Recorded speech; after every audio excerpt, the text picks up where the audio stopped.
नमस्कार, आप देख रहे हैं मुकाबला। मैं हूं संकेत उपाध्याय। 21 जून पास आ रही है। अब आप सोचेंगे 21 जून का जिक्र यहां क्यों हो रहा है। दरअसल प्रधानमंत्री नरेंद्र मोदी ने वैक्सीन के संदर्भ में इस तारीख को बहुत अहमियत दी है। नई वैक्सीन पॉलिसी है जिसमें केंद्र 75% वैक्सीन लेकर सब जगह बांटेगी। 21 जून से सरकार तेजी से टीकाकरण अभियान शुरू करने का लक्ष्य तय किए हुए। ऐसे में सबसे बड़े सवाल हैं ये होगा कैसे? वैक्सीन कहां है? किस रफ्तार से वैक्सीन लगेगी कि हम अपना टारगेट मीट कर लें इस साल के अंत तक सबको टीका लगाने का? क्या हमारी वैक्सीन रणनीति ठीक है? तो मुकाबला में आज करीब आ रहा है 21 जून। क्या वैक्सीन पकड़ सकती है रफ्तार? और सबसे बड़ा सवाल, कितने तैयार हैं? स्वागत करना चाहता हूं हमारे खास मेहमान का, पद्म भूषण डॉक्टर अशोक सेठ, चेयरमैन हैं Fortis Escorts heart institute Delhi के। आपका बहुत बहुत स्वागत डॉक्टर सेठ। डॉक्टर अनूप कुमार, अध्यक्ष यूरोलॉजी और रीनल ट्रांसप्लांट, सफदरजंग अस्पताल दिल्ली। डॉक्टर राहुल पंडित, आप सदस्य हैं महाराष्ट्र कोविड टास्क फोर्स और निदेशक हैं critical care Fortis hospital Mumbai के।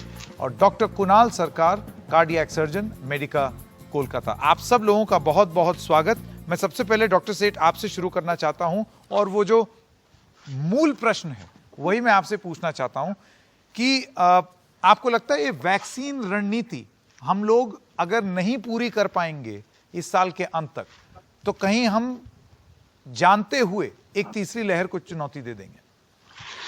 देखिए, तीसरी लहर की ही नहीं बात है, कई लहरों की बात है। इनफैक्ट हमने तो एक नाम दे दिया तीसरी लहर, बच्चों की वजह से कि बच्चों की लहर शायद हो सकती है आए। बट एज सच ये समझना जरूरी है कि सिर्फ लहर की बात नहीं है, वायरस की भी बात है, क्योंकि वायरस भी म्यूटेट होता रहता है। वायरस की इन्फेक्शन की गति बढ़ती रहती है और अगर लोग वैक्सीनेट नहीं हुए तो यही एक हमारे पास रास्ता है जिससे हम देश का बचाव कर सकते हैं। ये तो बहुत क्लियर है। सेकेंडली इंपॉर्टेंट बात यह हो गई है कि जिस तरह वायरस म्यूटेट करता है, हमें अब पता चल रहा है कि जो डेल्टा वेरिएंट है ये वैक्सीनेशन सिंगल डोज से इसके लिए इनएफेक्टिव होती है जब तक डबल डोजिंग न दी जाए। तो क्लियरली एक रोड मैप बहुत जरूरी है और अब हमारे पास कोई ऑप्शन ही नहीं है अपार्ट फ्रॉम मेकिंग श्योर कि हम इस वैक्सीनेशन ड्राइव को अचीव कर सकें। और जो हमने कहा है कि दिसंबर तक ज्यादातर लोग वैक्सीनेट हो सके तो उसको करना ही पड़ेगा। ना एक आपको बात बताऊं, एक समझाऊं, एक्चुअली अगर वैक्सीनेशंस अवेलेबल हो जाएं और हिंदुस्तान कहा जाता है कि यही तो सिर्फ संसार की, पूरे वर्ल्ड की वैक्सीनेशन बनती है, तो अगर आपको एक उदाहरण देता हूं कि हम वो देश हैं जो कि 70% लोगों को इलेक्शंस करवा देते हैं कुछ ही दिनों में एक इलेक्शन कमीशन के जरिए। वैक्सीनेशन देना मानिए उससे आसान काम है, क्योंकि वैक्सीनेशन के लिए बहुत बड़ी नर्सेज दे सकती है, डॉक्टर्स दे सकते हैं, स्टूडेंट्स तक दे सकते हैं वैक्सीनेशन। उसके लिए कोई ऐसी पुलिस प्रोटेक्शन की जरूरत नहीं होती है। कोई उसको लाइन तोड़ने के लिए सेकेंड डोज नहीं लेना चाहता है, फर्स्ट डोज में ही काम चल जाता है और वैक्सीनेशन लेने में कम टाइम लगता है देन एक्चुअली वोटिंग, क्योंकि वेरिफिकेशन एक ही होती है जो आसानी से हो जाती है। एक्चुअली अगर आप सोचें तो अगर हम इसको एक सेंट्रलाइज बॉडी बनी है, अच्छी बात है। सेंट्रलाइज कोऑर्डिनेशन चाहिए, सेंट्रलाइज प्राइसिंग चाहिए, सेंट्रलाइज लॉजिस्टिक्स चाहिए, सेंट्रलाइज एक्विजिशन चाहिए, सेंट्रलाइज डिस्ट्रीब्यूशन चाहिए एंड सेंट्रलाइज एम्पावरमेंट भी चाहिए, जिस तरह इलेक्शन कमीशन को है। सोचिए कि एक वैक्सीनेशन कमीशन ऑफ इंडिया, अगर Covid vaccination commission of India बन जाए तो कुछ हफ्तों में और कुछ महीनों में 70% लोग इस कंट्री के वैक्सीनेट हो सकते हैं, क्योंकि वैक्सीनेट करने वाले भी बहुत है। In fact vaccination should be taken to the people. आप सोचिए एक बात कि क्यों हम वैक्सीनेशन कहीं और जाके दौड़ रहे हैं जबकि हम बचपन से अपने लोकल डॉक्टर के पास जाके वैक्सीनेशन लगाते हैं। अगर 25 करोड़ वैक्सीनेशंस के बाद हमें इतना भी कॉन्फिडेंस नहीं है कि हम अपने डॉक्टर के पास जाके लगवा लें, हम अपने कॉलोनी में ही क्यों ना एक वैक्सीनेशन सेंटर खुल जाए, लगा लें। It is time to take the vaccination to the people and not try to ये make बड़ी it more महत्वपूर्ण difficult. बात आप बोल Not रहे try हैं। to make it difficult for the people to have vaccination. जी जी डॉक्टर सेठ, ये एक बड़ी आपने बड़ी महत्वपूर्ण और रोचक बात बोली कि एक vaccination commission of India VCI बन जाए। अब अगर ऐसा हो तो, और अगर आप चुनावी प्रक्रिया से इसको जोड़ रहे हैं तो फिर तो 1.5-2 महीने के अंदर अंदर, ये तो सुन के ही इतना अच्छा लग रहा है, लेकिन क्या ये हो सकता है? डॉक्टर पंडित, इसमें एक जो सबसे बड़ी चुनौती आ सकती है वो है वैक्सीन अवेलेबिलिटी, यानी कि वैक्सीन उपलब्ध तो हो, आप तब लगाएंगे जब कोई चीज उपलब्ध हो। उस फ्रंट पे आपको क्या लगता है, हमारी तैयारी कैसी है? नमस्ते। मेरे ख्याल से भारत सरकार ने जो अभी कदम उठाए हैं और जो अभी इस वक्त हम लोग बात माननीय प्रधानमंत्री जी की सुन रहे हैं, मुझे आशा है कि 21 जून से शुरुआत हो जाएगी और शायद जुलाई और अगस्त महीने में जो है ये एकदम पूरी तरह से रफ्तार पकड़ लेगी। आप अगर सोचेंगे कि 21 जून से हम लोग 1 करोड़ वैक्सीन रोज के लगा पाएंगे तो ये शायद पॉसिबल मुमकिन नहीं होगा, पर 1-2 महीने अगर हम लोग रुकते हैं तो मेरे ख्याल से ये रफ्तार पकड़ लेगी। और कई सारे वैक्सीन कंपनीज, मैन्युफैक्चरर्स जो है, एटलीस्ट हम लोग जो सुन रहे हैं और जो खबरें आ रही है गवर्नमेंट की तरफ से या न्यूज़ और मीडिया में, कि हमारे पास इतनी वैक्सीन तैयार हो जाएंगी कि हम लोग शायद 8 to 10 million people per day vaccinate कर सके। अगर उतने वैक्सीनेट कर सके तो बहुत अच्छा होगा। अगर उससे हाफ भी अगर हम कर सके, समझो 5 मिलियन पीपल पर डे पूरे देश में भी कर सके, तो भी हम लोग 5 से 6 महीने में करीब करीब मैक्सिमम पॉपुलेशन जो है हमारी, जो कि करीब 80 करोड़ से 90 करोड़ के करीब में वैक्सीनेट कर पाएंगे। ऑलरेडी 25 करोड़ वैक्सीनेशन हम लोग कर चुके हैं, 1 डोज के या 2 डोज के, और उससे कम है जिसके कि दोनों डोज लग चुके हैं। तो मेरे ख्याल से ये जो सेठ सर बता रहे हैं, हम लोग ये बहुत बार डॉक्टर लोग, सेठ सर के बात से मैं सुन चुका हूँ पहले भी ये, और हम भी बता रहे हैं कि आप गांव जाइए, हर मोहल्ले में जाइए, आप वैक्सीन को उनके दरवाजे तक पहुंचाइए। जैसे हमको वोट करने के लिए आधा किलोमीटर 1 किलोमीटर भी नहीं चलना पड़ता है, उसी तरह वैक्सीन लगवाने के लिए हमको 500 मीटर या 1 किलोमीटर चलना पड़े, चाहे हम किसी दुर्गम भाग में ही रह रहे हो। और अगर हम लोग गाँव का जो ग्राम पंचायत ऑफिस है या आंगनवाड़ी ऑफिस है, उसको अगर हम लोग वैक्सीनेशन सेंटर करें, मैं तो ये भी नहीं कह रहा हूँ कि नियम बदलो, आपने अगर सेफ्टी नियम रखे हैं तो नियम पालन करते हुए हम वहाँ पे वैक्सीनेशन सेंटर बनाइए, किसी सोसाइटी में वैक्सीनेशन सेंटर बनाइए और वैक्सीनेशन आप शुरुआत कीजिए। अपने आप हेजिटेंसी जो है कम हो जाएगी। जब आप लोगों को देखेंगे कि मेरे बाजू वाला वैक्सीन लगा रहा है तो आप भी वैक्सीन लगाओगे। तो ये बहुत जरूरी है कि हम वैक्सीनेशन इन द कम्युनिटी लेके जाए। जी बिल्कुल। डॉक्टर सरकार, मैं आपके पास आना चाहता हूं। देखिए, स्वास्थ्य जो है वो एक राज्य का विषय होता है। ऐसे में अगर हम ये बोलें कि एक केंद्रीय नीति बन जाए, सब कुछ केंद्र तय करे, या एक जैसे अभी डॉक्टर सेठ बता रहे थे वैक्सीनेशन कमीशन ऑफ इंडिया हो। अब जैसे इलेक्शन कमीशन की तर्ज पर आप अगर देखें तो वो राज्य की ही जो प्रणाली है, पूरी प्रशासनिक प्रणाली, उसका इस्तेमाल करता है चुनाव कराने के लिए। तो आपको लगता है कि इस तरीके का एक मॉडल अब जल्दी से आ जाना चाहिए या अब तक आ जाना चाहिए था? संकेत नहीं, क्योंकि फर्स्ट ऑफ ऑल पश्चिम बंगाल में हम लोग के इलेक्शन कमीशन से बहुत डरे हुए हैं, क्योंकि हमारा वो महाभारत के टाइप एक इलेक्शन हुआ ना, तो जो लग रहा था 2.5 महीने हुआ, लेकिन लग रहा था कि 2.5 साल से हो रहा है।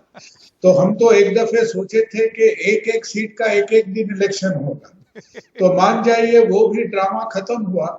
और वो ड्रामा का वजह से जो हुआ कि हमारे एकदम नॉर्थ से साउथ हर डिस्ट्रिक्ट में हम लोग हाथ में पॉकेट में लेकर ये लेके रैली से ये वायरस को हम लोग कोने कोने में पहुंचे थे। सो हम भाई बंगाल में बहुत डरे हुए हैं। ये इलेक्शन कमीशन का बात हम लोग को मत बोलिए। अभी हम लोग को जो सेंट्रल जो बॉडीज है संकेत, वो जैसा doctor Shaikh is a brilliant man, but वो बोले हैं, अब देखिए एक नेकबैक बोल के बॉडी है, ये नेकबैक बोल के बॉडी है, वो ऑनेस्टली स्पीकिंग उनका डिसीजन मेकिंग में बहुत हेजिटेंसी है। और हमारे जो टेक्निकल कमिटी ऑन वैक्सीनेशन है, वो हम एक जो छोटा सा एग्जांपल आपको दे रहे हैं, वो कोविशील्ड का इंटरवल 16 सप्ताह बोल दिए, उसके बाद बोला वो कनाडा से वो डेटा आई है, कनाडा में कोविशील्ड यूज ही नहीं हुआ है। तो बहुत इनकोहेरेंट बात हो रहा है। अभी इसमें अकॉर्डिंग टू मी इसमें मुद्दा 2 ही है सबके। एक है कि हमारा टारगेट क्या है और हमारे प्रोडक्शन क्या है। अगर प्रोडक्शन के बारे में हम लोग एक साफ सुथरा एक आइडिया मिले, तब ये बात कहां पर जाएगा। एंड टॉकिंग अबाउट हेल्थ, जो हेल्थ स्टेट है क्या नेशनल है, उसमें एक बात है, जब आप मार्च 2020 में आप जहां पर पैंडेमिक एक्ट लगा दिए, पैंडेमिक और नेशनल डिजास्टर मैनेजमेंट एक्ट के मुताबिक health largely now becomes a central subject. 1985 से हमारे देश में एक यूनिवर्सल इम्यूनाइजेशन प्रोग्राम था। वो 1985 वाला इम्यूनाइजेशन प्रोग्राम में हम लोग देख भी नहीं रहे हैं, जिसके अंदर में हम 10 से 12 करोड़ वैक्सीन देते थे under a central programme, completely free of cost. हम लोग उसको एकदम भूल गए। तो ये दो चार बात समझना पड़ेगा। और with the 25% in private sector, उसका एक अच्छी बात है, एक बुरी बात है। बुरी बात है, दिस विल कंप्लीटली ये डिस्टॉर्ट करेगा हमारा वैक्सीन डिस्ट्रीब्यूशन कैसा हो रहा है। ये पिछले 3-4 दिन में बहुत डेटा आ रहे हैं कि urban and rural distribution of vaccine में बहुत फर्क है। ये होना नहीं चाहिए, बिकॉज अगर हमारे 860 या कितना डिस्ट्रिक्ट्स है हमारे देश में, अगर ज्यादातर हम लोग वैक्सीन डिस्ट्रीब्यूट कर नहीं पाए तो प्रॉब्लम होगा। और एक साफ बात हर किसी को समझना है कि अगर एक वैक्सीन मैन्युफैक्चरर क्या चाहते हैं, वो एक वैक्सीन को 600 रुपया में बेचना चाहते हैं, 150 रुपया में बेचना नहीं चाहते। That is the core truth of vaccination. बिल्कुल। और हम लोग ये शुगर वाली मामला में जुड़ जाएंगे। जब 212-14 में शुगर लेवी था, हर शुगर मिल जितना शुगर मैन्युफैक्चर करता था उसका एक सप्रेस डेटा देता था, क्योंकि 10% गवर्नमेंट का घर में जाता था। तो हम लोग को साफ समझना है कि what is the production of vaccine, availability कितना है, टारगेट कितना है। बड़ी जो भी महत्वपूर्ण हो, बातें हैं। आप 10 करोड़ पर मंथ का टारगेट लगाओ, 10 करोड़ का पर मंथ वैक्सीन डालो, हो गया। नहीं, ये आपकी बात सही है, लेकिन डॉक्टर कुमार देखिए, अब मैं आप तो डॉक्टर हैं, मैं आपसे जो वैक्सीन निर्माता हैं उनकी क्या गणित रहेगी और वो कैसे अपना व्यापार करेंगे उसके सवाल नहीं पूछूंगा, लेकिन मूल सवाल यही है कि अगर कोई वैक्सीन निर्माता जिसने शोध में पैसा लगाया है, जिसने उसको बनाने में पैसा लगाया है, वो जब चाहेगा कि वो बिके भी, उसका कॉस्ट रिकवर हो, बिके भी, वो तो बिजनेस कर रहा है, समाज सेवा भी है। लेकिन ऐसे में क्या कर सकती है सरकार? क्योंकि मेजर जो पैसा है वो तो आप सरकार अपने दाम पर लेगी, जैसे 150-150 रुपए में। इसका क्या प्रभाव आपके हिसाब से पड़ सकता है इसके डिस्ट्रीब्यूशन में?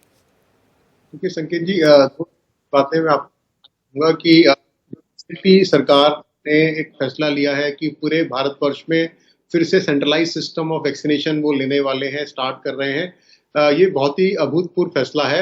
इसके बाद आप देखेंगे कि वैक्सीनेशन की जो गति है बहुत ज्यादा बढ़ने वाली है। दूसरी बात, सरकार ने ये भी तय किया कि जो वैक्सीनेशन पे जो चार्जेस आते हैं वो उन्होंने फिक्स कर दिए हैं सभी हॉस्पिटल्स के लिए, और सरकारी में तो फ्री कर दिया है।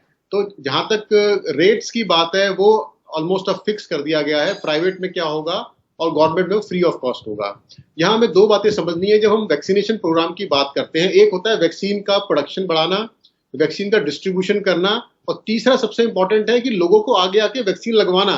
इसलिए हमारे प्रधानमंत्री जी ने अभी जो अपील किया सभी से, मार्गदर्शन करते हुए कि सभी को वैक्सीनेशन ड्राइव के लिए अवेयरनेस लानी है, सभी सेक्शंस ऑफ सोसाइटी को, ना सिर्फ डॉक्टर्स को बल्कि और जो लीडर्स हैं डिफरेंट सेक्शंस के, उनको आगे आके अवेयरनेस बढ़ानी पड़ेगी। और आप देख रहे हैं अभी भी हमारे गाँव के इलाकों में और सब अर्बन एरियाज में लोग वैक्सीन नहीं लगवा रहे हैं। तो हमें ना सिर्फ प्रोडक्शन बढ़ानी है, डिस्ट्रीब्यूशन अच्छा करना है, बल्कि लोगों में जागरूकता भी बढ़ानी है। और इसीलिए एक 3 अप्रोच सरकार ने लिया है। सबसे पहले तो उन्होंने जितनी हमारे दो निर्माता हैं कंपनी के, कोवैक्सीन और कोविशील्ड, दोनों को एडवांस में पैसा दे दिया है। दूसरा, जो रॉ प्रोडक्ट्स बाहर से आते हैं उसको उन्होंने अप्रूव करवा दिया है यूएस से, तो यानी अब प्रोडक्शन में कोई ज्यादा दिक्कत उनको नहीं आएगी। तीसरा, उन्होंने स्पुतनिक वैक्सीन को अप्रूव करके उसका प्रोडक्शन अब जल्दी स्टार्ट होने वाला है। और जो फॉरेन वैक्सीन हैं उनको भी ये जल्दी अप्रूवल देने वाले हैं। तो आप देखिए, एक तरफ प्रोडक्शन बढ़ जाएगा, एक तरफ फॉरेन प्लेयर्स यहाँ पर आ जाएंगे, और जो डिस्ट्रीब्यूशन सिस्टम है हमारा पहले से ही प्लेस में, जैसे अभी डॉक्टर सेठ ने भी बताया, we are the largest immunization programme of the world, और हमारे पास सारा सिस्टम इन प्लेस है। और वैक्सीन लगाने के लिए हमें सिर्फ एक इंजेक्शन लगाना है, जो कि हम डीपीटी ऑलरेडी लगाते आए हैं। तो इसलिए हमें कोई स्पेशल कोई मेजर्स नहीं लेने हैं। यहाँ प्रॉब्लम है अवेयरनेस की। अवेयरनेस नहीं आ रही है, लोग वैक्सीन लगवाने से डर रहे हैं। हम देख रहे हैं गांव वाले कह रहे हैं कि वैक्सीन लगाने से कुछ हो जाएगा, या कई लोग रूमर्स फैला रहे हैं। इस चीज को अगर हम कंट्रोल कर लें, वैक्सीन वेस्टेज को रोक लें, उसको कम कर लें, तो मुझे नहीं लगता कि हम इस टारगेट को पूरा क्यों नहीं कर पाएंगे। हम जरूर इस टारगेट को पूरा करेंगे। आने वाले 6 महीनों में हम उस टारगेट तक पहुंच जाएंगे, जब हम चाह रहे हैं कि 80 करोड़ पॉपुलेशन भारत का वैक्सीनेट हो जाए, ताकि हम हर्ड इम्यूनिटी को अचीव। ठीक है, ठीक है। एक छोटे से ब्रेक के लिए मैं रुक रहा हूं। आप लोग हमारे साथ बने रहिए, क्योंकि ये एक जरूरी मुद्दा है। और भी बहुत सारे सवाल हैं, सवाल जारी रहेंगे और मुकाबला जारी रहेगा ब्रेक के बाद।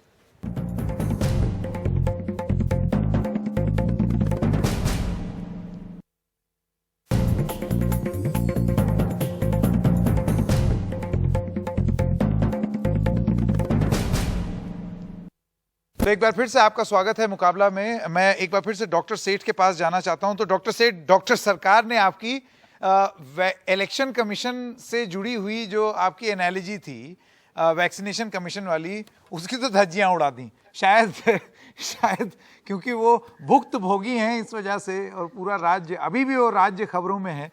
बहरहाल डॉक्टर सेठ, प्रभावी रूप से जो रणनीति होनी चाहिए, आपको लगता है वो है? क्योंकि सरकार का ये कहना है कि उन्होंने वैक्सीन को किस तरीके से बांटा जाएगा, लोगों तक पहुंचाया जाएगा, इसकी रणनीति वैक्सीन आने से पहले से ही शुरू कर दी थी बनानी।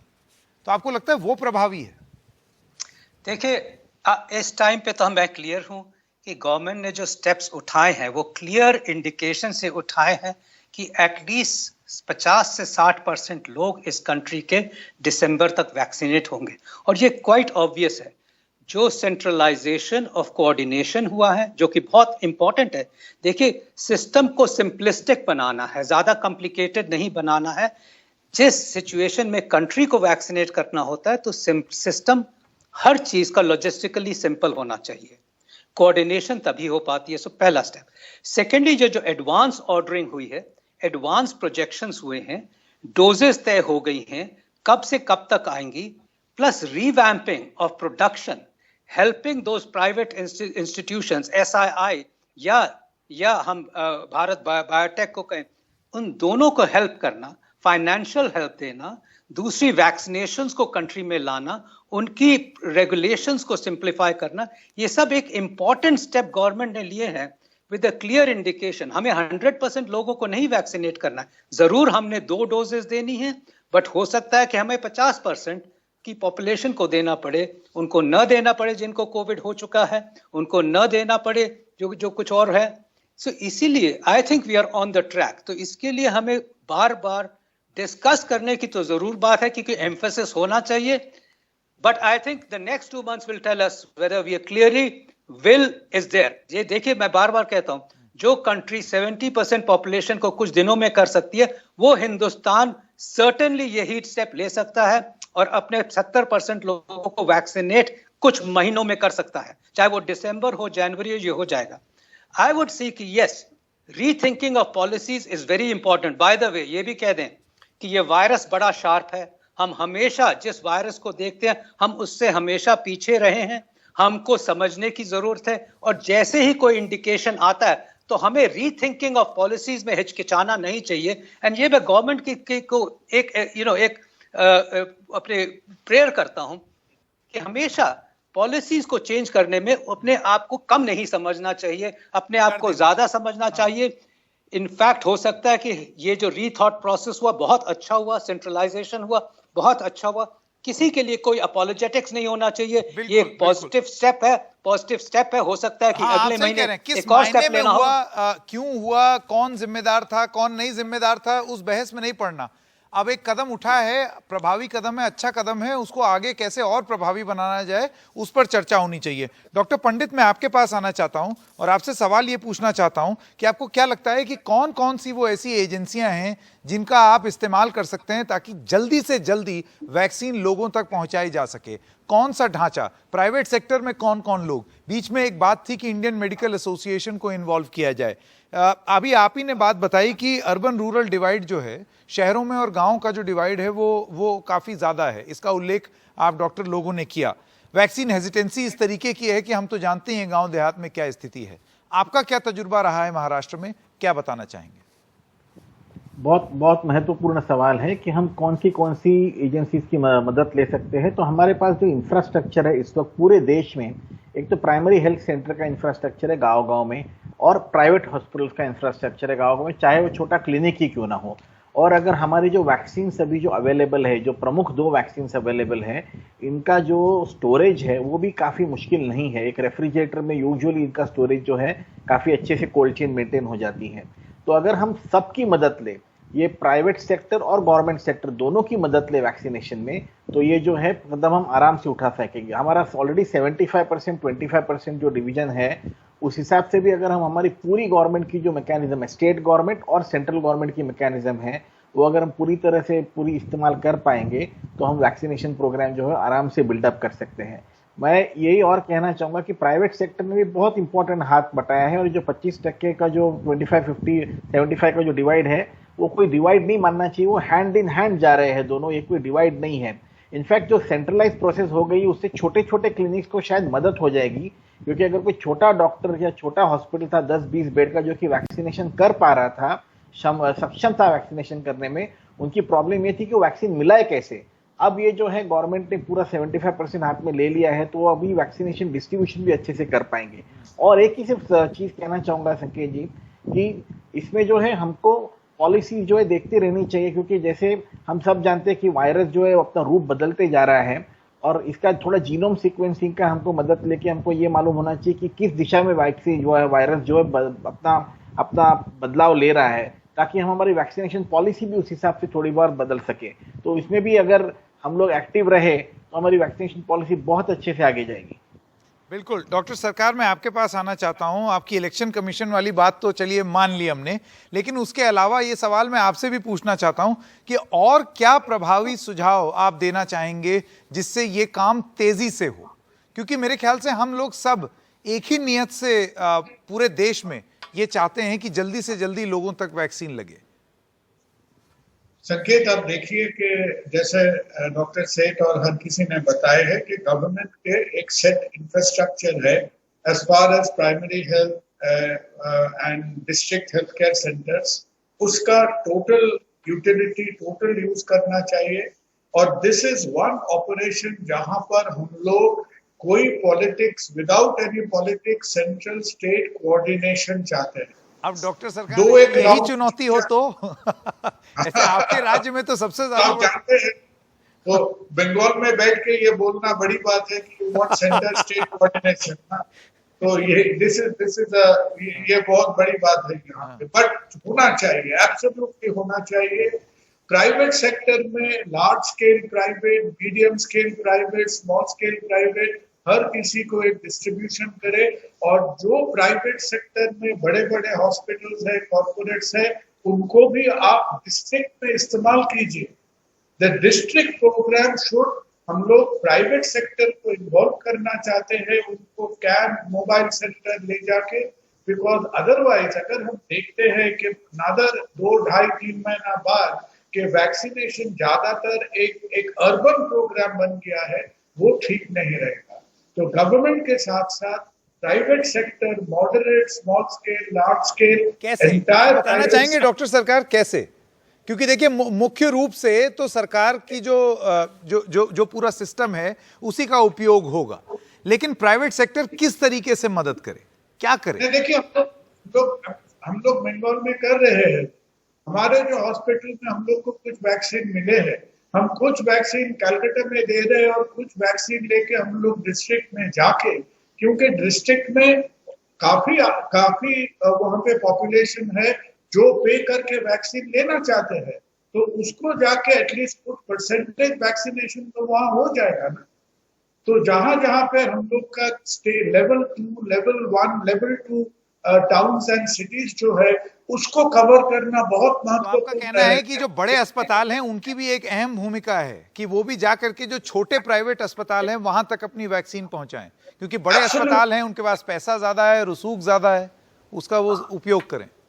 डेफिनेटली वो करना पड़ेगा, वो करना बहुत जरूरी है, क्योंकि मेट्रोपॉलिटन सिटीज देखिए किसी ना किसी तरीका से कवर हो जाएगा, लेकिन non metropolitan tier 1, tier 2 cities में क्या हो रहा है बहुत बहुत इंपॉर्टेंट रहेगा।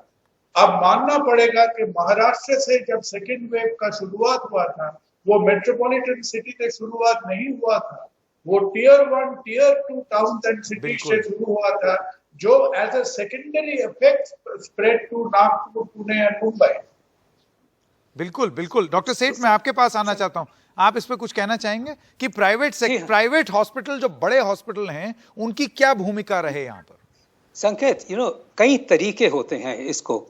सबसे इंपॉर्टेंट तरीका, जैसे यही मैंने कहा कि CSR एक्टिविटीज, आजकल कंपनियों को ये इजीली CSR एक्टिविटी होती है जो उनको 2% अपने प्रॉफिट्स का डालना पड़ता है। प्राइवेट हॉस्पिटल्स उनको पार्टनर करके गांव-गांव, छोटे-छोटे शहरों में जाके भी दे सकते हैं, क्योंकि ये एक CSR एक्टिविटी का पार्ट है।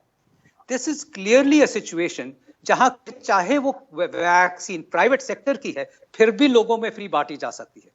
समझना चाहिए, क्योंकि CSR एक्टिविटीज इसी चीजों के लिए बनी हुई हैं, और गवर्नमेंट ने भी कहा है कि अगर हम कोविड के हटाने के लिए CSR एक्टिविटीज का पैसा यूज करते हैं तो बहुत इंपॉर्टेंट रहेगा। और हमें ये देखना चाहिए, कुणाल ने सही कहा, और ये तो अपना दोस्त है, इसीलिए आई डोंट थिंक ये मेरे से कोई आर्ग्यूमेंट कर रहा है। नहीं, कोई आर्ग्यूमेंट नहीं। ये तो अपनी दोस्ती काफी लंबी है, but I think he said the right thing कि अगर हम ये एम करते हैं कि सिटीज में वैक्सीन हो, तो वो तो होती ही रहेगी, वो तो चलती ही रहेगी, बट वैक्सीनेशन हेजिटेंसी भी गांव में बहुत ज्यादा है, और वैक्सीन को गांव में ले जाना बहुत इंपॉर्टेंट है, छोटे शहरों में ले जाना बहुत इंपॉर्टेंट है, और प्राइवेट सेक्टर और government sector combined together can do a great job, even to the fact that हमारे जूनियर डॉक्टर्स जा सकते हैं, हमारी नर्सेज जा सकती हैं, कई तादाद में जा सकती है, जो लोगों को वैक्सीनेट कर सकती है। आफ्टर ऑल वैक्सीनेशन कोई भी दे सकता है, कोई भी मेडिकल पर्सनल, आयुर्वेदिक डॉक्टर भी वैक्सीन लगा सकता है। इनफैक्ट वैक्सीन देने वाले इतने ही लोग हैं जितने वैक्सीन लेने वाले लोग हैं। I can tell you that. So I think combination is what will work. Isolation या parallel pillars will not work. नहीं चलेगा। डॉक्टर पंडित, आपका क्या? जी डॉक्टर पंडित, क्योंकि यहाँ पर महाराष्ट्र की बात हुई, मैं आपसे जानना चाहता हूँ आपका क्या तजुर्बा है, ये किस तरीके से महाराष्ट्र में किया जा रहा है? नहीं, हम लोग जो है पूरी छोटे छोटे गांवों में और छोटे छोटे तालुका प्लेस में जाके वैक्सीनेशन कर रहे हैं। सबसे पहले तो IEC जरूरी है, इंफॉर्मेशन एजुकेशन और उनका कम्युनिकेशन जो है, उसके लिए महाराष्ट्र सरकार ने बहुत ज्यादा कदम उठाए हैं। छोटे छोटे गांव में जाके जो है इसके बारे में हम लोग बात कर रहे हैं और वैक्सीनेशन देने के लिए लोगों को प्रोत्साहित कर रहे हैं, तभी जाके जो महाराष्ट्र सबसे ज्यादा वैक्सीन लगा पा रहा है। प्रॉब्लम यही था कि बीच में वैक्सीन अवेलेबल नहीं थी, तो 18 से 44 का जो एज ग्रुप था उसमें हम लोग वैक्सीनेशन नहीं कर पाए, पर अब वो भी चालू हो जाएगा। और इसके पीछे पूरी तरह से गवर्नमेंट मशीनरी और प्राइवेट मशीनरी लगी हुई है। और एक बात है, जैसे कि सेठ सर ने बताया, वो बहुत अच्छी बातें करते हैं सर, कि जो बड़े बड़े उद्योग लोग हैं, जो कि बिजनेसमैन है, जिनके बड़े एम्पायर्स है, जो कंपनी छोटे छोटे गाँव में भी उनकी बड़ी फैक्ट्रीज है, वो लोग भी CSR एक्टिविटी कर सकते हैं गवर्नमेंट के साथ या प्राइवेट के साथ जुड़ के, और वहां पे बहुत आराम से जो है उनकी रीच हो जाती है। और गवर्नमेंट का भी जो है थोड़ा बहुत आसान काम हो जाएगा, प्राइवेट सेक्टर का भी थोड़ा बहुत आसान काम हो जाएगा, अगर ये लोग जाके अपने कंपनीज के आसपास, अपने फैक्ट्रीज के आसपास पूरी तरह से वैक्सीनेशन कर सके। दे कुड अडॉप्ट विलेजेस और तालुका एक्टिविटी। ये बड़ा अहम सुझाव है। एक छोटे से ब्रेक के लिए रुक रहे हैं, ब्रेक के बाद डॉक्टर कुमार के पास आएंगे।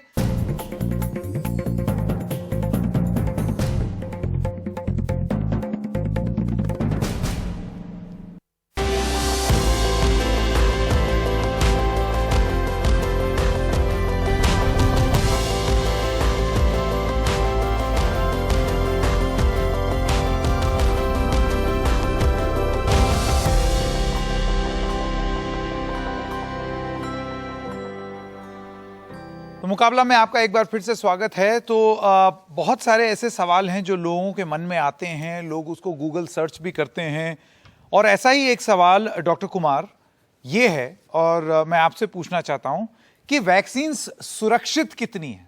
वैक्सीन की सुरक्षा को लेकर के बड़ी चिंता रहती है लोगों के मन में, तो मैं आपसे जानना चाहता हूं कि आप क्या जवाब देंगे?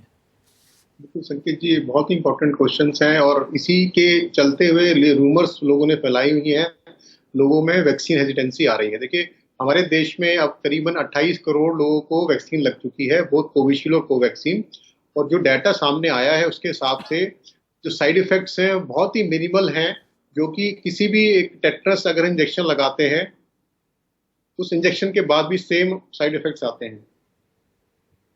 जी डॉक्टर कुमार, मैं आपसे अब दूसरा सवाल जो जानना चाहता हूं वो ये है कि वैक्सीन प्रभावी कितनी है, ये टीके प्रभावी कितने हैं, इसकी इफेक्टिवनेस के ऊपर बहुत सवाल उठाए जाते हैं। संकेत जी, आपको हमारी आवाज आ रही है? जी, मैं आपको सुन पा रहा हूं। हाँ, तो मैं ये कह रहा था कि जो वैक्सीन लगाने के बाद साइड इफेक्ट्स होते हैं वो बहुत ही मिनिमल साइड इफेक्ट्स हैं। जैसे कि हम कभी टेटनस लगाते हैं, डीपीटी का इंजेक्शन लगाते हैं तो माइल्ड फीवर हो जाना या थोड़ा सा बॉडी एक हो जाना, ये बहुत ही माइल्ड सिम्टम्स होते हैं जो कि सिर्फ 5 से 6% लोगों में ही आते हैं और वो भी 1 से 2 दिन में चले जाते हैं। इससे पता ये लगता है कि हमारी बॉडी में वैक्सीन काम कर रही है और इम्यूनोजेनिसिटी क्रिएट कर रही है और हमारी बॉडी में इम्यूनिटी बढ़ रही है। तो इसलिए बिल्कुल सेफ वैक्सीन है। हमारे पास डाटा है 28 करोड़ लोगों का, ना सिर्फ यहाँ पर बल्कि कोविशील्ड की बात करें तो पूरे विश्व भर में कोविशील्ड के 5 बड़े देशों का एक मल्टी सेंट्रिक ट्रायल हुआ था जो लैंसेट में पब्लिश हुआ। उसमें भी ये बताया गया कि कोविशील्ड पूर्णतया से सेफ है। तो हमारे पास कोवैक्सीन और कोविशील्ड के डाटा बहुत अच्छी तरह से अवेलेबल हैं और सभी ने ये बताया कि पूरी तरह सेफ है। इसलिए अब हमने भी देखे अपने दोनों वैक्सीन लगाए, सभी डॉक्टर्स ने भी शुरू में लगाए और अब हमारे प्रधानमंत्री जी ने भी वैक्सीन लगाया और अब 28 करोड़ लोग लगा चुके हैं। तो अब ये बात को सिरे से खारिज कर देना चाहिए कि वैक्सीन में कोई खामी है, वैक्सीन पूरी तरह सेफ है, वैक्सीन सुरक्षित है, ये चीज एकदम साफ हो गया है। लेकिन दूसरा सवाल जो ये है डॉक्टर कुमार वो है कि वैक्सीन प्रभावी कितनी है। देखिए, सुरक्षित जरूर हो लेकिन प्रभावी अगर ना हो तो सुरक्षित होने का कोई फायदा नहीं। ये आपने बहुत इंपॉर्टेंट सेकंड क्वेश्चन पूछा।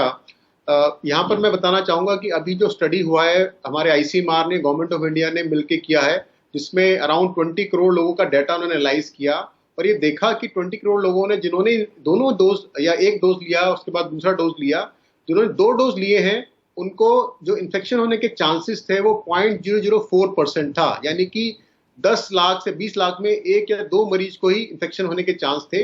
नंबर 1, जिनको इन्फेक्शन हुआ उनको सिवियरिटी ऑफ इन्फेक्शन और नीड फॉर आईसीयू या डेथ होने की प्रोबेबिलिटी उससे भी 1/10 थी। यानी आप देख सकते हैं कि कितना प्रभावशाली रहा ये वैक्सीन हमारे भारत में कि जो जिन लोगों ने दोनों वैक्सीन लगाई उनको सिवियरिटी ऑफ इन्फेक्शन कम रहा, आईसीयू उनको कम जाना पड़ा और डेथ भी कम हुई। और ये डाटा जो है भारत सरकार और आईसीएमआर ने मिलकर पब्लिश किया है और इसलिए अब ये बिल्कुल प्रमाणित हो चुका है कि ये वैक्सीन पूरी तरह से एफिकेशियस है।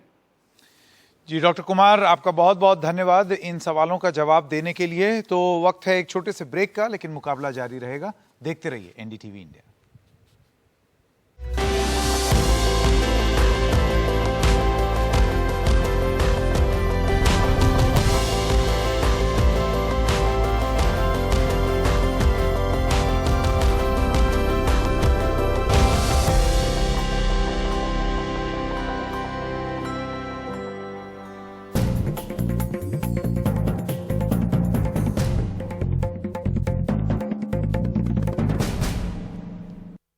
इसमें जो है हमको पॉलिसी जो है देखते रहनी चाहिए, क्योंकि जैसे हम सब जानते हैं कि वायरस जो है अपना रूप बदलते जा रहा है और इसका थोड़ा जीनोम सीक्वेंसिंग का हमको मदद लेके हमको ये मालूम होना चाहिए कि किस दिशा में वैक्सीन जो है वायरस जो है अपना बदलाव ले रहा है, ताकि हम हमारी वैक्सीनेशन पॉलिसी भी उस हिसाब से थोड़ी बार बदल सके। तो इसमें भी अगर हम लोग एक्टिव रहे तो हमारी वैक्सीनेशन पॉलिसी बहुत अच्छे से आगे जाएगी।